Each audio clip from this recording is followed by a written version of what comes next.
Okay, so I'm going to show you guys a little mock of what I typically do for a particular session. This is my daily attempt to hit everything I need to do and make sure everything that's in alignment with Genius and Buzz and Matrix and all that. Um, so before my student comes to class, I typically get everything ready. So what I will do is I'll create a little set of tabs that be on its own. So what I'm going to do is I'm actually going to take Buzz. I'm going to copy the link for Buzz, if this will work with me. There we go.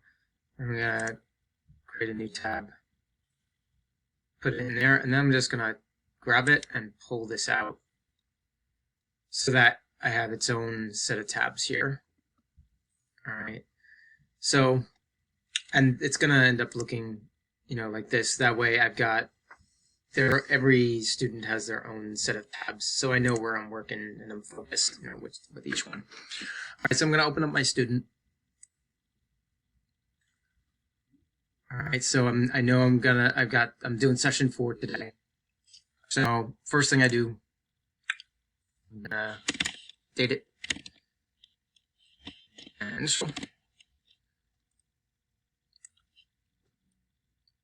then I'm gonna immediately drag over classwork.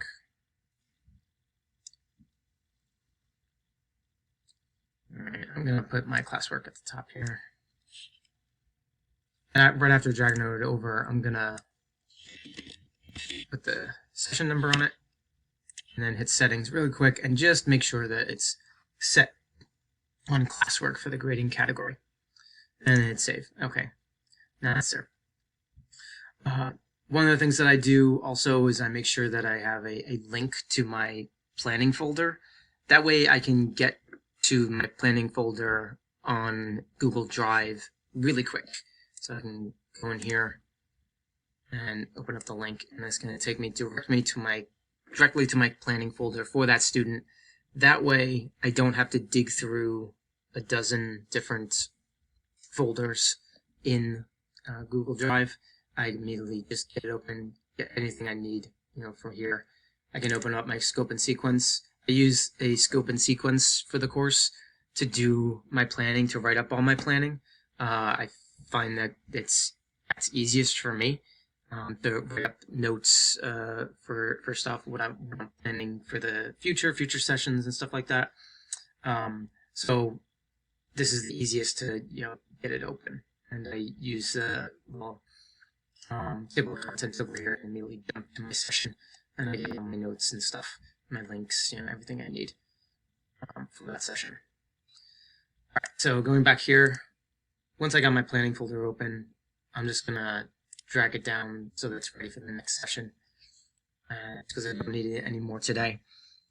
I also keep Mindprint in my session folders just so I can quickly look at it, just so I remember that Mindprint exists and give me a short refresher on whichever student that I'm teaching. It's not, there we go. Whichever student that I'm teaching. Sometimes I don't look at it, but at least it's there. And that's another thing I just drag over to the next one because I don't need it now. And I already have this stuff that I set up from my planning, my documents and my resources and stuff. So now I'm pretty much ready for the class to start. So I can sit and twiddle my thumbs, wait for my student to come in. But then now let's imagine the student has come in. We're starting to work a little bit. I'm going to do my I do, we do, you do, and all that. My I do, we do, you do. Now my you do for today is a little activity on the Bill of Rights, modern situations. When I get to that point in the session, I've got the student working on whatever it is the activity is going to be. That gives me some time to finish up this stuff that I need to do for Buzz. So this is the time in which I take advantage of dragging over my homework rubric, putting in my student abilities, whichever student abilities I need to drag over, for that particular session. And then for the session summary, I have little templates set up pre-made for each student. So I go to the student that the session is for, and I have a session summary template already made up. And I also have a Genius charting link, and I'm going to show you guys that in a second, how that works for me. So I'm also using that time. I'll just drag that over right now. Those stuff over right now while the student is working. And if I have time, I'll write up my homework instructions. Get that all ready and everything. So the goal for me is by the end of the session, I have all this set up and ready. I've got my student abilities dragged over. I've got my template dragged over at the very least. A Genius charting link there. I got the homework ready. Sometimes, actually more often than not, I don't achieve that by the end of the session. But at least that's the goal. That's what I'm striving for. And when I do achieve it, then it makes it much easier, because by the time the student walks out the door or exits the Zoom, then at least I know I've got all this stuff in place. Yeah, I've dated and initialed. I've got my student abilities dragged. I got the homework in place. It's going to show up on my students to-do list. The only thing I have to do left is write up my session summary and throw it in the Genius charting. So I'll show you what I do with that. So I'll open up my template. And usually I have session summary number. I leave this alone until I'm completely done with writing up the session summary. And the reason why is because I'll start writing it up, and sometimes I will, get distracted by something, or, something will come up, or the next student will come in, and I'll have to stop in the middle of writing it up, and I want to save it. But if I hit save, then at least I know when I go back to this, if there's no number here, if it's just the hashtag there, then that shows me that, oh, Chris, you still have stuff to do with your session summary. So yeah, I have the template ready. It's already got my name, student's name, the course name.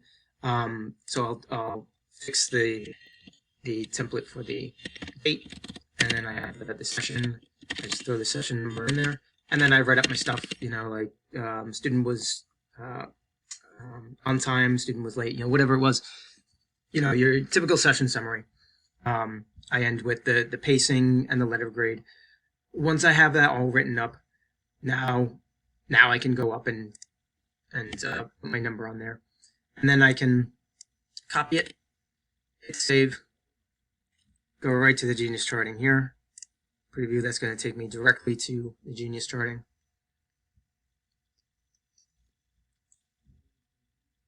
If you'll get there we go. And all I gotta do is paste it in there.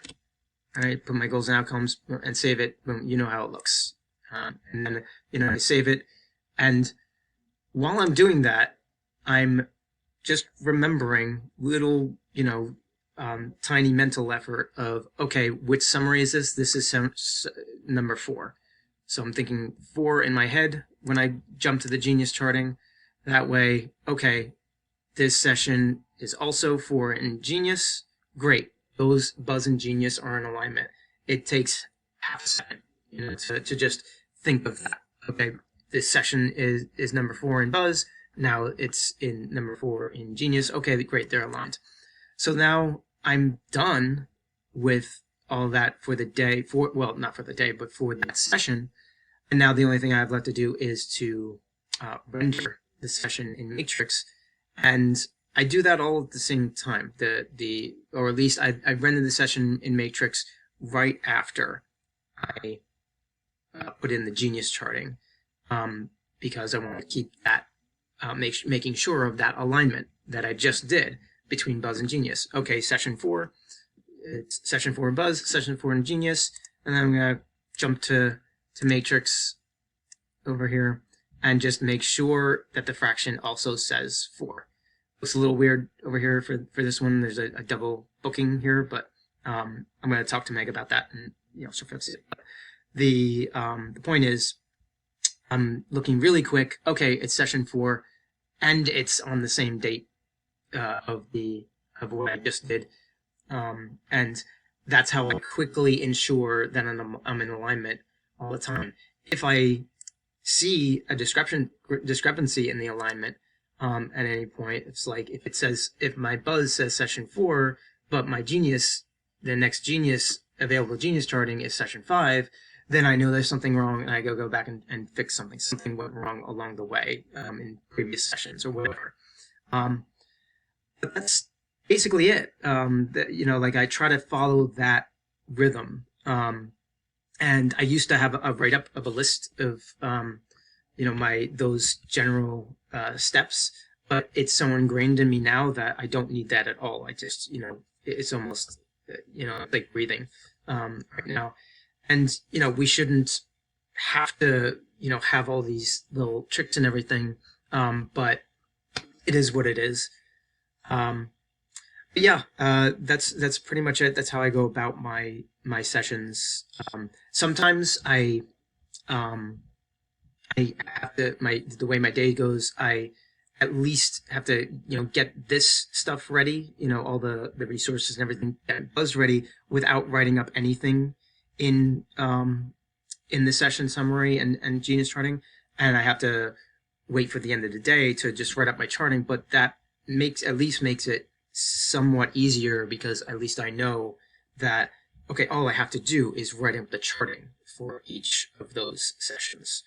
I used to do it in reverse. I used to think, okay, I'll get my charting done or the session summaries and charting done first, because I used to think, oh, that's more mental effort than making sure all my resources are in, or my student abilities and everything, because that's just clicking. But what I realized was that actually leads to more mental scatter for me, because I have to think of a bunch of different things at the same time. I have to think, session summary, or not session summary, but student abilities. Do I have my resources? Is the homework written up? If I'm saving that for last after the charting, then it's a lot of different mental things coming at me from different directions. So, and that made it just seem much heavier mentally. So I decided to try to reverse that, to try to get all this done first, because then, yes, when I'm writing up the session summary, there is mental effort in it, but at least it's a focused mental effort. I'm just doing that. And when I started doing that last, then it became sort of like a breath of fresh air. It started feeling a lot easier, even though, sometimes I do get behind. Actually, quite often I do get behind, but it makes the coming back from being behind, time-wise for all this stuff, a lot easier to get through if I do it that way. But that's just the way I do it, and no one has to do it exactly this way. But I just wanted to show everyone how I do it, and give you some little tips and tricks for how I do shortcuts and things like that, and remember things. And that's it. All right, thanks, guys.